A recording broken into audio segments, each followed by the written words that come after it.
ಎಲಿಮಿನೇಟರ್ನಲ್ಲಿ ಆರ್ಸಿಬಿಯ season 17ರ ಅಭಿಯಾನ ಕೊನೆಗೊಂಡಿದೆ.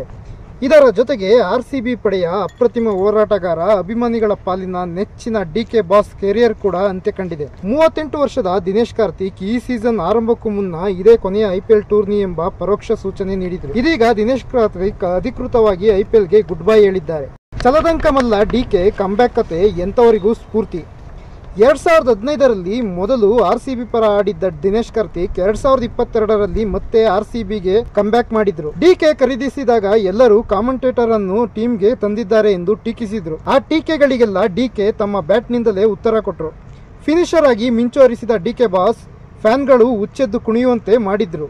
ಈ ಸೀಸನ್ನಲ್ಲೂ DK ಬೊಂಬಾಟ್ ಆಟವಾಡಿದ್ರು.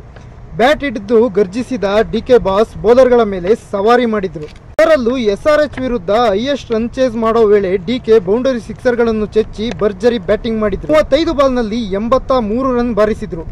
ಅಂದು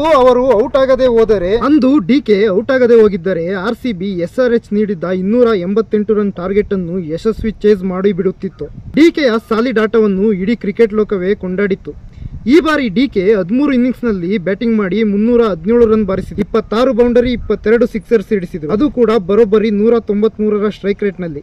ಐಪಿಎಲ್ ನಲ್ಲಿ 257 ಮ್ಯಾಚ್ ಆಡಿರುವ ದಿನೇಶ್ ಕಾರ್ತಿಕ್ 135ರ ಸ್ಟ್ರೈಕ್ ರೇಟ್ ನಲ್ಲಿ 4842 ರನ್ ಗಳಿಸಿದ್ದಾರೆ. ಅದರಲ್ಲಿ 22 ಅರ್ಧಶತಕಗಳನ್ನು ಕೂಡ ಬಾರಿಸಿದ್ದಾರೆ.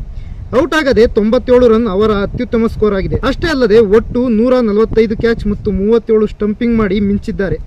ದೆಹಲಿಯಿಂದ ಆರಂಭವಾದ ಡಿಕೆಯ ಜರ್ನಿ ಆರ್ಸಿಬಿಯಲ್ಲಿ ಕೊನೆಗೊಂಡಿದೆ. ವಿರಾಟ್, ಪಾಟಿದಾರ್, ಸಿರಾಜ್ ಸೇರಿದಂತೆ ಅನೇಕ ಆಟಗಾರರು ಡಿಕೆಗೆ ಶುಭ ಕೋರಿದ್ದಾರೆ. ಒಟ್ಟಾರೆ ಕಂಬ್ಯಾಕ್ ಮ್ಯಾನ್ ಡಿಕೆ ಆಟ ಇನ್ನು ಸ್ಟೇಡಿಯಂನಲ್ಲಿ ನೋಡಲು ಸಿಗುವುದಿಲ್ಲ ಎಂಬುದೇ ಅಭಿಮಾನಿಗಳಿಗೆ ಬೇಸರದ ವಿಷಯವಾಗಿದೆ. ಡಿಕೆಯ ನಿವೃತ್ತಿ ಜೀವನ ಸುಖಕರವಾಗಿರಲಿ.